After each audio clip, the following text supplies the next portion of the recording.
What's up, everyone? This is the Go Long Podcast coming at you on a Sunday morning. Well, it's Saturday night here. We're guessing you're listening Sunday morning. Maybe you're catching up on a Monday or Tuesday, but our schedule's a little off kilter this week. Jim was traveling, doing some stories for Go Long, was down in Pittsburgh. You were gracious enough to postpone, bang this out on a Saturday. So thank you, Jim. We're meeting virtually. The only downer is we're not at Hamburg Brewing Company drinking beers, eating beef on Wicks. I think everybody knows by now that's when we're at our best, is Thursdays at noon at Hamburg, having Hoppenstance, which we're going to talk about that a little more when we get to our Louis Locks. But yes. Hoppenstance may have affected our Louis Locks. We'll talk about that though. Well, but yes, I miss Hamburg, but you know what? We have some good stuff to talk about. I think that was a factor. I think that definitely was a factor. We'll get to it. And also we want to do a podcast like talking about how the beer is made at Hamburg too, because Jason King does an amazing job with it. He's a great dude. Talk to him, whether it's Hoppenstance, whether it's Louis, a little bit longer now. We'll figure it out. You know, this is a football and beer podcast. So let's expand the beer a little bit, Jim. Is it the type of show where we're going to be able to taste test each beer that they're making, and so we can at least talk about it? And I like it. Yeah, I think so. I think we got to do one of these podcasts, we do them pretty buzzed up once in a while. Let's crank it up a notch, And at the end of it, after about 6 or 7 deep, do you want me to talk about Rex Ryan? That's what we have to do. And you know what? Let's let people know ahead of time so they can come and hear it in person, because it's time to do a little stuff like it's time. I feel like the Rex Ryan stories, they're 3-tiered. There's like the stories you've told on the podcast.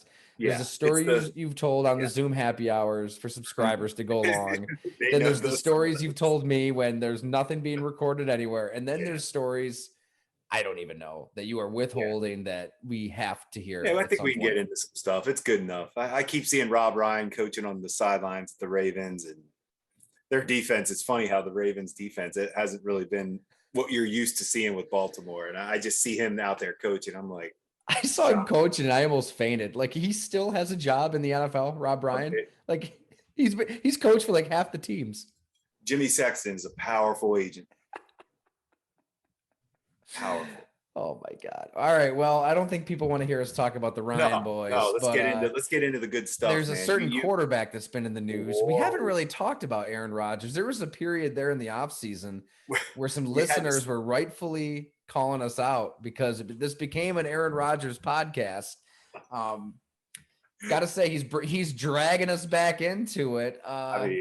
Holy hell, where did we start with this, Jim? I mean, well, it's almost like here's how I'd like to start is when it all broke, I just pictured you kind of, most people were in shock or surprised. And I just pictured you laughing, like, this is what you've been saying. There's more to this guy than we really know, as far as who is he, what's he about, and for me, once again, it's a distraction. Like, he's becoming a distraction. And yes, he's my top rated quarterback right now. The guy is playing it's just amazing how good of a quarterback he is. But man, he's exhausting. He's exhausting right now. Yeah, I mean, that's it. I've never questioned his ability this year. No, He's talented. Very talented. He's a Hall of Fame quarterback. No doubt. He just has a little trouble in that NFC Championship game for some reason. You always had to. But no, you're right. I was at Spot Coffee, was working on that Tyler Boyd story that we have up at Go Long. Things were humming along there in Hamburg. Like to sneak out there to get some work done because it can be mayhem here at the Dunn household. We've got a 2-year-old, we've got a 3-month-old. A lot of Bluey, a lot of Cocoa Melon, a lot of diapers, a lot of chaos. So at first I thought you said a lot of Louis. You said Bluey. Bluey and Louie, a little different. Bluey's actually a great show for all the dads out there. You know, I enjoy it. my son's into that the Blaze show with the trucks and Blaze and the Monsters or something, and Okay. Paw Patrol. I mean, I can get through those, but yeah, I hear you. It's tough. It's tough. So the news comes out on Aaron Rodgers, unvaccinated. I'm gonna miss this game. And immediately, like everybody, my mind goes to, wait, didn't he tell us that he was vaccinated? And all the reports are out there. Like you Google it, they're all out there. And then you take it a step further and you see the clips that are shared. And he is asked if he's vaccinated by Ryan Wood of the Green Bay Press Gazette. Does a really good job out there. Very direct question. And he said, yeah, I'm immunized. There's a yeah. And then there's a follow-up question from one of Aaron Rodgers' closest allies in the local media, who shall remain nameless, who may have sat down with Aaron Rodgers after a certain Bleacher Report story. He does ask the follow-up question. I can't remember exactly what he asked. He brought up Kirk Cousins, but clearly wanted more information, and Aaron Rodgers provided more information under the assumption that he was vaccinated. I mean, he completely misled everybody. He created distance between himself and those that should not be judged. You know, that we should not judge those people. I did my research. I came to this decision. Let's not judge those people. And that was that. So it is a lie. That's the definition of, you can read all the law books you want to read. I don't give a shit. That's misleading at best. Lying is what it is, and deceitful at worst. You know, it's deceit to the highest degree. I mean, that's the thing with Aaron Rodgers, is he unbelievably talented quarterback, unbelievably obsessed with what people think about him, terrified of criticism. He didn't want to deal with the people that were going after, you know, Cole Beasley, Lamar Jackson, Carson Wentz. He's very in tune with what people are saying about him. That's just the truth. I think a lot of us that have certain things in life that we lean on, certain foundations, whether it's family, whether it's religion, whether it's close, I don't know, whatever it is. I mean, he did the story with ESPN a few years back. It was really interesting. Mina Kimes wrote it on the whole religion thing and how he's going through this quest. You know, obviously I've written about how he cut off his family in 2014. I don't want to go down that road. All I'm saying is he's very worldly. He has opinions all over the place. And I'm not sure what means the most to him, but I think what means a hell of a lot to him is what people think about him. So that's how you get somebody who doesn't want to own up to what he is. I don't give a shit if he's vaccinated or not. That's the thing, Jim. Like, everybody's losing their minds over what the content of what he said. I'm going to let other people do that, because there's actually a lot of things he said that I liked. I mean, I like having a conversation, not a controversy. I like not silencing people, which we'll get to later. Mm-hmm. You know, even the ivermectin stuff, I think maybe it's worth people reading and researching, because I know people have taken it and it's worked. So I'm not going to sit here and trash him for what he believes. That's his personal decision. Right. Good for him. Like, he did the work. I mean, we have got like Kirk Cousins, right? We have Kirk Cousins. We have Carson Wentz, and they're, you know, they're upfront and they're upfront about it. Hey, they're not vaccinated. It's so that stuff is what it is. So it's the what is it? What would be so hard for? Why would it have been so hard for him just to say not vaccinated? Here's what it is. This the first thought that popped in my head, when he was talking to Pat McAfee, you know, explaining this all a couple of days later, was what a member of the Green Bay Packers front office said to me in that Bleacher Report story 2.5 years ago. So I just pulled it up here. This is from that story that, you know, pissed him off so much. And this is my words here. Every scrap of negative press, every perceived slight from a teammate, a coach, whoever, quote, bothers him to his core, unquote. A former member of the Packers front office said, quote, it hurts him. It's like, dude, you're Aaron Rodgers. Relax. People are trying to crown you as the greatest ever, and you've won one Super Bowl. It's so entrenched in his mind that everybody's against me that he just can't get over it. I mean, this is somebody who was around him. This is what you hear from former teammates, Amazing. personnel, coaches. Amazing. It's part of what makes him great. Like, we have to acknowledge that part of what makes Aaron Rodgers an incredible quarterback is he seeks the slight and uses it. I think all professional athletes try to find something negative and use it as bulletin board material. He really does it, like, to the extreme. Right.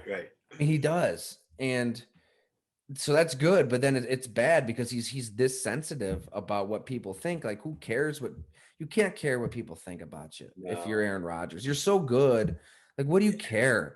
Like, but he wouldn't own it. And he said he didn't lie. He said that there wasn't a follow-up question. There was a follow-up question. He had an opportunity to clear it up.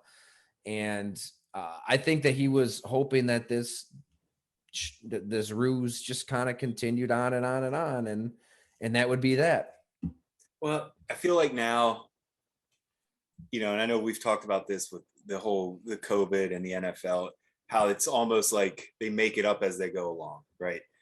What's going to be the punishment? I mean, they're doing their research now or whatever. They're talking to the people to see like exactly, like, they're going to be making something up again. Obviously they have nothing in place. Like, that's what this whole thing is just, and this is where sometimes you kind of want to side with Aaron Rodgers. Yes. Be like, hey man, I get it. Like, the NFL doesn't even know what to do now. Like, they want to make these, but they're just making it up on the fly. And that's kind of what you and I have talked about. It's like so frustrating. Right. That's the thing. Like, I'm not going to sit here and just bash him as that's right. That's as an idiot. Like, he made some points. Like, the league, much like a lot of the country, is kind of flying on the seat of their pants with this COVID stuff. Like, have a little consistency. Like, there isn't. I mean, we saw Aaron Rodgers up there without a mask on. So he's breaking protocol by the word of the rule. Like, he needs to wear a mask at the podium, and team to team are different. Everybody else on the Packers that was unvaccinated, like, they had to do Zoom interviews with the local media, and he was unvaccinated at the podium. Now you can say, oh, what about Kirk Cousins? What about Carson Wentz? At times, I know Carson Wentz had a mask on. I guess if you're outside, you can do it. I don't even know. My buddy Connor Orr did a really good story at SI about the city ordinance. Like, each city has its own ordinance on COVID, indoor versus outdoor. He didn't get a response from Green Bay. I mean, what it is just teams are operating with what they can and can't do and what players want or maybe don't want. And it's on the league to enforce it. And they've just kind of turned a blind eye, I guess. They knew he was unvaccinated. The league knew it, that Aaron Rodgers was, because he appealed it, obviously, for the homeopathic treatment. The Packers knew. And as we said on this podcast back in July, when I said that they were wrong to just welcome him back, that they should have traded Aaron Rodgers, take your unlimited picks and players and move on, because something big could happen. At that point, the Packers, they decided that they would let Aaron Rodgers do what Aaron Rodgers wants to do. So clearly, Aaron Rodgers was okay wearing the mask around the facility, walking by teammates and stuff. He's following protocol, as he said, if we take him at his word. But when the cameras are on, mask off. Why? He doesn't want anybody to know he's unvaccinated. That's cowardice. I mean, if you felt that passionate about it in that moment that we heard with Pat McAfee, why not do it in the moment? Like, it's only because he got quote unquote caught, And that disingenuousness is what he is. And we've seen it again and again and again. And the fact that he lied, I hope people realize that that's probably not the first or the last, untruth that has come out of him, and take it for what it's worth. What's crazy, Jim? And I want to ask you this question, because everything I said, being pretty critical, and I'm not the only one. Everybody's calling him out on this stuff. He's 7-1. He's still really talented. That's what I was gonna say. That's why we've had Tug Whaley on here talking about. I think I used that line in the story. Like, production equals tolerance. Production equals tolerance. After everything that happened the last 72 hours, you're running a team. Do you still open up your arms as a GM and say, "Come on in, Aaron. That's okay. We got your back, bud." Yes, you do. I know. You just do. I don't even care. Matt LaFleur rolled his eyes at the press conference at one point when he was asked about Aaron Rodgers' show with Mac. He was asked if he was going to listen to it or watch it. Oh, the Pat And McAfee he tried to fight his rolling eyes so hard and he couldn't help it. But he knows his career is tied to this guy. Oh yeah, no question. I don't even care how good Jordan Love, if he plays great and they win, they're still going to welcome him back. So it's just how it's going to go. And teams are still going to go after him hard in the offseason. He's that talented. Yes, I can't wait to talk about that. Where he ends up next year. Like I keep thinking Steelers, Saints. I keep going back and forth. Like which one of these teams doesn't really have the quarterback in place for next year, has a great defense, a great coach, and those teams, the Steelers and Saints keep coming to mind for me where I would love to see Aaron Rodgers on one of those teams. But anyway. I'm sure Mike, but it'd be interesting with Mike Tomlin and the Rooneys. I mean, well, that's a good point. How much BS would they put up with? How much are they going to take? I think they would take it, but we'll see. Anyway, so that's down the road. But yeah, I'm interested to see. Do you hear much about suspension? Like, is it going to be a suspension after? I don't hear. So. I don't, because they don't know. Nobody knows. I think the NFL is pretty happy that everybody's obsessed over this storyline and not Henry Ruggs driving 160 drunk, killing a person. They don't even talk about it. No, I don't think they're that upset that this is the lead in every station, every paper, every site, every radio station. They'll get slapped on the wrist. And that's going to be it. Fine. And he'll miss a game. He'll be back. He'll be throwing touchdowns. Packer fans will cheer for him. He'll mock the opposing fans. He'll do a little dance. He'll make fun of the woke mob. He'll do all this stuff, and that'll be that. He did have he had a lot of his he had some good phrases, pop culture type phrases ready to roll. But it's crazy because he was the mob. He has been the mob. Right. Aaron Rodgers has been the tip of the spear of the mob. Take it from somebody who wrote a story that upset him very much. He went out there with his ally in the media, sat down and roasted maybe the best receiver he's ever had, at least the number one receiver he had at the peak of his powers, Greg Jennings. Jermichael Finley, his starting tight end. I mean, we obviously in the story talked to way more people than that, but those are the two names that get brought up a lot. I mean, he said that their opinions do not matter. They don't matter. Nobody should listen to them. I'm tired of anything they say. They're full of whatever the quote was. I mean, they were whisked to the cornfield. Like when he said that, fans turned on those two players so fast. So that's when I don't want to hear any BS about having a conversation, not a controversy, and saying that he doesn't want people silenced. I mean, he wants two of his teammates silenced. There's no moment of thinking, you know what? Okay, maybe there's a little reflection that's needed here. Maybe I shouldn't have said that to Greg Jennings on the field during that 49er game. Maybe I should have given Jermichael Finley my phone number. Maybe there could have been a relationship there. There's none of that reflection. None. It's F those guys. I'm silencing them. And you know what? If anybody listens to them, then you're an idiot too. Like that's where it's really hard to understand his navigation of what a woke mob is, I suppose. And just he's constantly dramatic. Like, what quarterbacks even talk about their receivers and tight ends? Like, I look at Kyler Murray from that crazy end of the game with AJ Green. He handled that as well as you can handle that. Now, we still don't know why the miscommunication, and okay, they just kept saying miscommunication. Pretty sure that, AJ Green was wrong. But I really thought it was good that, once again, they're not selling AJ. He didn't sell AJ Green out. He didn't talk about him. Let's end the drama. Let's move on.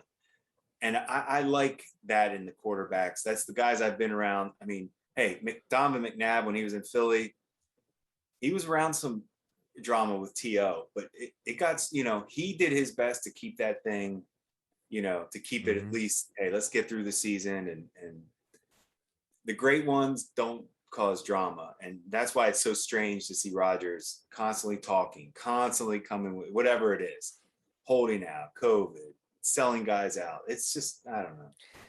Strange. But you know Strange. why, Jim? Everything about It's strange. because he's obsessed with the adoration of everybody else. Like he needs Yeah, to be beloved. he has to Right. make sure that He needs. his narrative. It's like his narrative is the one he wants everybody to make sure yeah, He cares deeply about that more yeah, than anything strange. else. So I think that's why It's funny. he It's the feels the great. need to respond to everything. I mean, think about Eli Manning in New York. Like, I mean, Never heard of. he never heard a Never heard. peep. Handled everything. I want to talk about them at the end of Sure. the Manning cast at the end, but never heard a peep out of Eli. Handled everything drama. He handled it. So you're right. That's how I think about, like, you think about Kobe Bryant, and like those guys never cared what people said about them. I know. Like the great ones don't care. It's funny. I'm doing a story right now on a young player, not to give too much away. Let's just say he's a young player for the Steelers when I was down there this week, um, who's opinionated and fun and authentic. And he's got to be 15, 16 years younger than Aaron Rodgers. And I mean, he genuinely does not care what anybody thinks about him. I mean, this is a player who's been ripped to shreds by other teams' fans, other players publicly. He just doesn't care. He said, like, I don't really care. Like, Twitter's not real life. Social media is not real. Like, I am strong in my convictions, and whatever they say, it doesn't really matter. So it does to him. I think people love that show because he does say things other quarterbacks don't say. He is transparent. I mean, we're definitely seeing the real Aaron Rodgers right now. No doubt. But I do have a trouble with, he's transparent, but what's truthful and what's not truthful now, Jim? You know, like if he's gonna basically say that he didn't mislead people with that answer back in August on the immunized, anybody with a set of eyes and a set of ears that watches that exchange is going to call bullshit. Honestly, I mean, am I wrong? Like, no. I mean, he said immunized, but there's a lot more going on there. So what else isn't true, right? Like, we're led to believe that things are going great in Green Bay. He talked about having good conversations with Brian Gutekunst, and he's happy and he's having fun, and that's leading people to believe that maybe Aaron Rodgers would be at Green Bay, you know, beyond this 2021 season. Maybe we're talking 2022, 2023. I don't know. Like, if he's so loose with the facts and loose with reality, I don't know. I mean, I think it's the same as it was before, when, you know, his anonymous sources made it clear, like, yeah, he's back, but, you know, after this season, they're going to reassess, and he's going to have that ability to be traded if he wants. I think it's still kind of there, and this is still a one and done deal in Green Bay myself. I could be wrong. I mean, like everybody else, I thought he was good as gone this past offseason. Yeah, it does. I think that one and done seems to be heading that way. It is hard. I mean, it's hard. Now, will if Jordan Love doesn't play well? Let's talk about Jordan Love then. I mean, hey, because you've been on this one. You've been like, this is like your week right now. I can't wait. I can't wait to see it. I can't get over. I guess what I want to say is, these guys are coming in, these backup quarterbacks, guys are having success. I'm really impressed with how the backups have come in. Now, some of these backups obviously are veterans, but some aren't. Mike White's never played. You know, some of these guys are really doing well, and it's a credit to the coaching staffs and these quarterbacks. It makes me think he's going to play pretty well. Why not? I mean, we're going to see Matt LaFleur's offense finally. Really. I mean, I think to this point, it's been a combination of what LaFleur wants and what Rodgers wants, and it's worked well. They've won a lot of games. Yeah. But for the first time, we're going to see LaFleur's offense in full. Yes. Jordan Love isn't going to go up there and be audible in plays left and right like Rodgers does. Nope. But they have a great situation around him, right? I mean, a line that's exceeded expectations without Bakhtiari. Yeah. A 1-2 punch in Aaron Jones and A.J. Dillon. I mean, Dillon's been a monster. Monster. Devontae Adams may be the best wide receiver in football. The defense is full of gems found by the GM that Rodgers wanted fired. Maybe really look at Douglas. You know, he's let go by Arizona's practice squad A few He's weeks been on a later, couple. He's been on a couple teams. I mean, he's bounced around. he has, yeah. Bob McGinn on our other show, just for the subscribers that go along. I mean, if you like football, you like the Packers especially, He's please hardcore. subscribe and check out that show. I mean, he breaks each game down in painstaking detail. It's unbelievable. But I didn't realize that Douglas pick when he broke it. I mean, that was tougher. That Rasul Douglas pick. It was not the easy. back shoulder to AJ Green. A lot tougher than it made it look. If AJ Green knew the play, it would have been a touchdown. Yeah. Oh yeah, for sure. It was a perfect throw. But here's a guy they picked off the streets, right? Yeah. Devondre Campbell's been one of the best linebackers in football. Yeah, I give it to him. They've drafted well on defense. They've done a nice job for sure. Yeah, so I think it's a good situation, even on the road at Arrowhead. Yeah, and you're going, and I hate when, we bash the Chiefs defense. I've been bashing Spagnuolo forever, but it's not that easy. I mean, you still have to go out and but at least he is playing against a team where, hey, they should be able to run the ball. They should be able to do the things that you can do to help a young quarterback and play action and get him on the move a little bit. See him. It's going to be fun. It's going to be a fun one to watch. Yeah. I can't wait to see if this game is part of your Louis locks or not. Well, the funny thing is, a lot of people might be listening to this after the fact. So who knows? Like the outcome's already. If you're listening to it before, yeah, I like Jordan Love a lot in this one. Got to stay on that hill, right? Done a good job with that. Yeah. The risk was worth it. I think a lot of people do. I think a lot of people that evaluated him in college, it's really going to be interesting. This is a good. A lot of people are interested to see what he looks like. If he looks good. Yes. If he looks really good, it could be a redux of Aaron Rodgers at Dallas 2007, against the Cowboys on Thursday Night Football, right? Brett Favre goes down. Favre wasn't playing well. Favre was amazing that season. Yeah. He's the SI Sportsman of the Year. He's on the cover. He's having this magical season, breaking all these records. They go 13-3. But for that game, that everybody was watching the early days of Thursday Night Football. I remember going to Tully's at Syracuse because it was the only way you could watch Thursday Night Football. It wasn't a regular cable. But we're watching it there. And Rodgers comes in. It was great. Like, he's operating the offense. He's hitting guys in rhythm. If Jordan Love comes in and is assertive and decisive, they could lose the game. But if he looks good, the Packers lost that game by like 10, I think.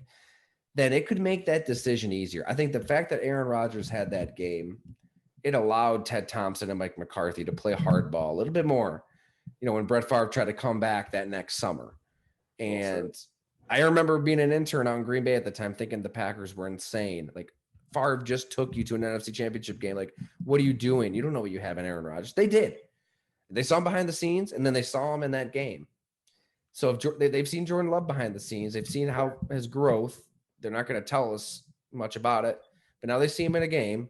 If he looks good, then here's Aaron Rodgers, Denver, whoever, take him next off season.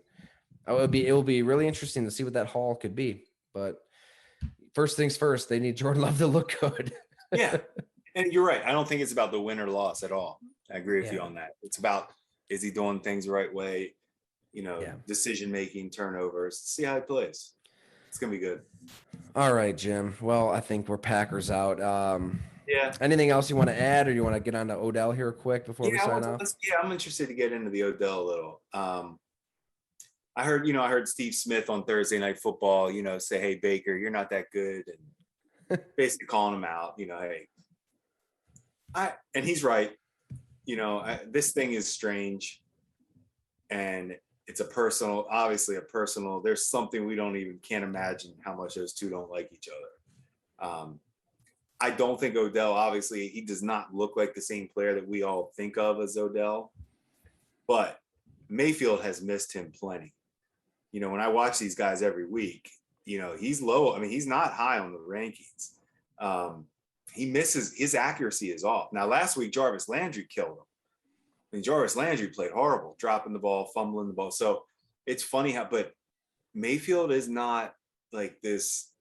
It's just interesting to think he couldn't make it work with Odell Beckham. Weird, isn't it? Weird. He played so well without him. Weird. And he does. And we'll get to that in the Louis Locks this week. But the Beckham, I spent a lot of time with Beckham coming into the draft. We had him at in Buffalo for a visit. He tried to take down the big ribeye at Tempo. Oh yeah, he tried. He did not. He failed? I was sitting right next to him, and he was tired, and he had just had his pro day down in Baton Rouge like the day before. So he was getting ready to go back to New Orleans because he was throwing some party down in New Orleans. He was showing me the flyer for it. I mean, he was in a good mood because he was done with the workouts. And I really enjoyed spending time with him, but he is very superstar oriented, like, and for him not to, I don't want to say be shown up by Baker, but Odell's not used to being called the problem, Yeah. So, and I'm not saying they're saying he's the problem, but obviously they're saying, hey, go ahead, we don't need you. And he's never had that really happen. The New York thing that to me was just a fiasco because of, things were not heading in the right direction. Beckham was prime. Receivers can drive you crazy. I mean, they really can. But now it's like, now I'm fascinated to see. I can't wait to see what team goes after him. What team, because he is still good. I mean, I watch him. He's still running good routes. He's just not making the highlight plays. He's not making guys miss after the catch. He hasn't done the stuff we're used to seeing. But he's still good enough to help a team. And it's going to take he's going to have to take the right approach and understand, if you want to win, yeah, go ahead. I mean, go to the Saints, go to take a chance actually go to the Patriots. I mean, they see what you got. I mean, but Keyshawn Johnson was outstanding. I caught him on NFL Live this week on Wednesday. I never watched that show. But for some reason, I don't know. I was flipping around because there was some horse racing I was trying to watch. And it was in between the horses. And so I was like, oh, let me see what they're talking about. I want to hear Keyshawn talk about Odell. I thought that was intriguing because Keyshawn went through that in Tampa with Gruden. Yeah. And basically, Keyshawn flat out said, he basically felt validated. He goes, you guys now understand why I wanted out of Tampa. And basically because he said he knew Gruden was making racist remarks in Tampa. And I'd heard this about Gruden for years anyway. Have you really? Oh yeah. Yeah. I heard back even when he was a young coach in Philly that he was undermining Rick Rhodes at the time. And this is stuff I've heard from people. Yeah. And so you never wasn't know a surprise to you. Well, I'm a young guy hearing this stuff and I'm like, really? That stuff exists? Like, and then you hear, so you hear it from his time in Philly as a young coach. Then Keyshawn's telling us it happened in Tampa, and then obviously, it's happened. But I guess my point of this is this personal stuff is real. And this is, Keyshawn hated Gruden for that reason and wanted out. Beckham and Mayfield hate each other. Like, they flat out hate each other. And it's just amazing to think it's come to this, but we're always pro player, and I'd love to see Beckham. I love watching Beckham, and I hope he goes somewhere and makes some plays. But Mayfield, I don't know. I'm struggling with Mayfield. But yeah, you start to wonder, was it more so the scheme last year? He put up really good numbers. They were a couple plays away from the AFC Championship game. I like their offense. I mean, yeah. I like Stefanski. I like the way they play. I do feel like Mayfield has not played that well this year. I really don't. I guess it's probably a good move that they didn't pay him the money yet to be on the hook for that. Oh, it's interesting. It's really fascinating. I'm not ready to give up on Baker Mayfield. I'm with you. I still like his leadership and he's talented. I'm not giving up either.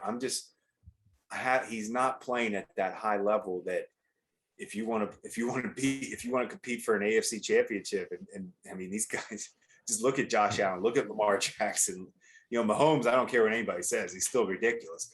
Look at those three in general. You got to get to that level, or close. You may never be as good as them, but you have to play at a higher level than you're playing at. AFC North, we're going to learn a lot this week. I feel like, what a log jam. You either have 5 wins or 4 wins. It's totally up for grabs. I need to give you a lot of credit. I've never seen a team that can't run the ball They can't throw the ball, and they win.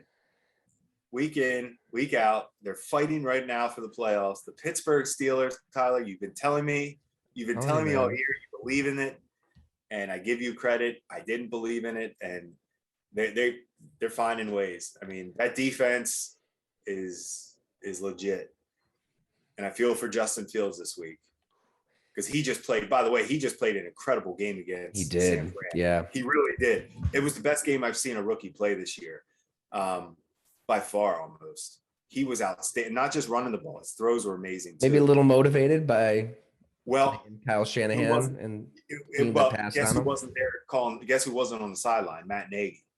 too. Get him away.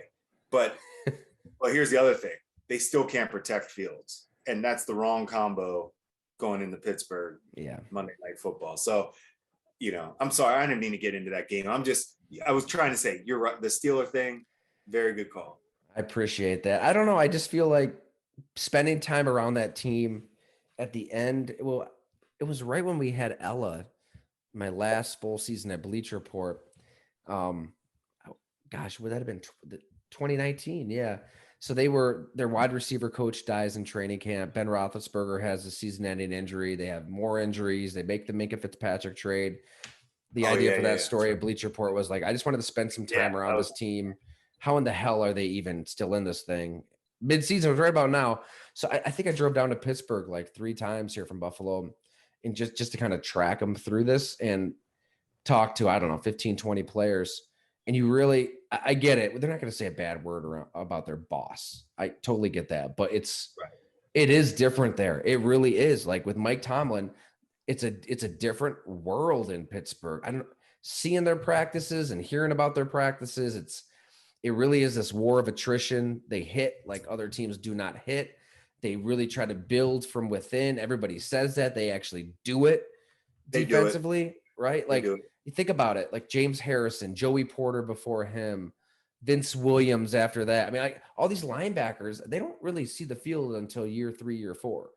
Like they're just in practice as a grunt, like getting their ass kicked for a while. And then they see the field and then they start delivering the blow. It's like little things like that go a long ways. And I get it. Like Ben Roethlisberger's 39. He's old. He can't do what he used to do. And it's a completely different offensive line, but I feel like they'll figure out a way to get to 20 points on offense, 20 to 24. They're trying. They're right. I mean, they're just good enough on defense, and the coaching matters. No, there's no question. Coaching, that's one thing I think we all know. It matters. Like just look what Sean Payton does with, Jameis Winston and Simeon. It doesn't matter. Hey, or Taysom Hill. Same thing in New Orleans. I mean, the team that you worked for, you saw with Sean Payton. We'll beat Tom Brady, with Trevor Simeon. Like, fine. It's unbelievable. It's unbelievable. By the way, two guests of ours, Roman Harper and Jairi Evans, were inducted last night into the New Orleans Saints Hall of Fame. Get out of here. Yeah, they were both texting me. It was pretty cool. Oh my God. So they're there. Great. That's a big weekend for them. So that organization, they're tight. It's a pretty cool weekend. So yeah, that was cool to see those guys go in. I'll definitely it was good. Include those podcasts in on the show notes there. Let people know that those are fun conversations. They were good. Those guys were good. They didn't hold back. But anyway, Payton's built something there. That's what I was gonna say. It wasn't just Breeze. I mean, I think Sean Payton and Mike Tomlin. I feel like they're gonna always, they're gonna be successful. And look at Belichick right now. I mean, he's finding. Yes. He's finding a way. Like these guys know how to win. Like they just know yes, they want you want your Breeze at your prime time. You want Brady in your prime. You want Roethlisberger in his prime. But they have ways to still do it if not. And that's what's so impressive about those guys. I'm Buffalo. I'm keeping an eye on New England in that rear view mirror. I mean, so they still play twice. Real quick with the AFC, I agree with you because if you're the Bills at this point, you're thinking about who's going to beat the Bills in the playoffs. You need to find what teams have a defense. Like just start right there. And honestly, what team has a defense that scares the Bills? Is Baltimore going to get better on defense? Possibly. because they have been injured early in the year. So pay attention to Baltimore's defense this last half of the year. See if they get healthy and get right, because they do have some talented players and haven't been healthy. The other team, when you really talk about team defenses in the AFC, other than Pittsburgh and New England, right? Those are the three defenses that could give the Bills problems in the playoffs. Believe it or not. And Pittsburgh beat Buffalo. Patriots. It wasn't a fluke. And it was right. It was one of those games I blew it off as well. They're gonna muck it up though on purpose. Like I think Pittsburgh knows how to just muck it up and make it this ugly, shitty game. That's what defenses, those great defense, and those are the only three teams that really the Bills need to worry about: Steelers, Patriots, and Ravens. Not Mahomes. No, not the one that got away. Not the one that you have to. I agree. They thumped him. Yeah. Just to beat Buffalo. It's not about Mahomes. It's the defense. Yeah. All right. What do you say, Jim? Let's close up this pod. Well, we'll do our Louis locks in a separate pod. Gotcha. So oh yeah, that's right. It's right there on your device, however you're listening. But yeah, that was fun. Hey, everybody out there, be sure to watch, listen the Isaiah McKenzie show. 4 episodes in. It's that's awesome, man. I'm so happy we've got it here within the Go Long podcast feed on Apple, Spotify, all that good stuff. It also has its own feed, golongtd.com. All the episodes are there. The reason I wanted to do it, as I said on here, Jim, was to get an authentic, real perspective on the NFL. And that's what Isaiah McKenzie brings. I mean, he's showing a side of Sean McDermott, I think, that people haven't seen. Yeah. That you may or may not know. He says everything. You probably sit there and wow, you're like, yep, I know. I heard you say about being robotic the one time. I was laughing. You said he's a little bit like a robot. I was like, yeah, that's. He said you wouldn't want to shake him because you don't know what would happen. But that came up because they're playing the Jaguars this week. So I asked him if Sean McDermott would ever pull an Urban Meyer, and hang back and go to the bar. And he said that he was in the hot tub one day. And check it out for the whole episode. And he asked McDermott that, or no, he told McDermott, like, I'm really glad you go back on the team flight with us, kind of as a joke. And I said, would you ever see Sean out at a bar? And he just looked at me with big eyes, like, no, I can't see him around people in general. Which I guess is a robot is what they needed, post Rex. You were around Rex. This is why you got Sean McDermott the interview and pushed for him to be hired. Yeah, and it was really it was a big reason why Anthony Lynn did not get the job, was he was too connected with Rex, even though they couldn't be more, they're just completely different. And Doug Whaley and I, we love Lynn and we love McDermott. I mean, we were good either way.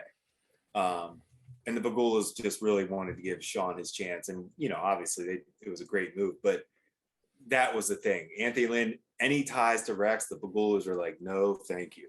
So oh my gosh. Well, we'll definitely get to those Rex stories about 10 IPAs in when we do the beer podcast. So we got to do that one. Awesome. Well, thanks for listening, everyone. And sorry we're a couple days late here, but hopefully you enjoyed, and we'll be back at it next week.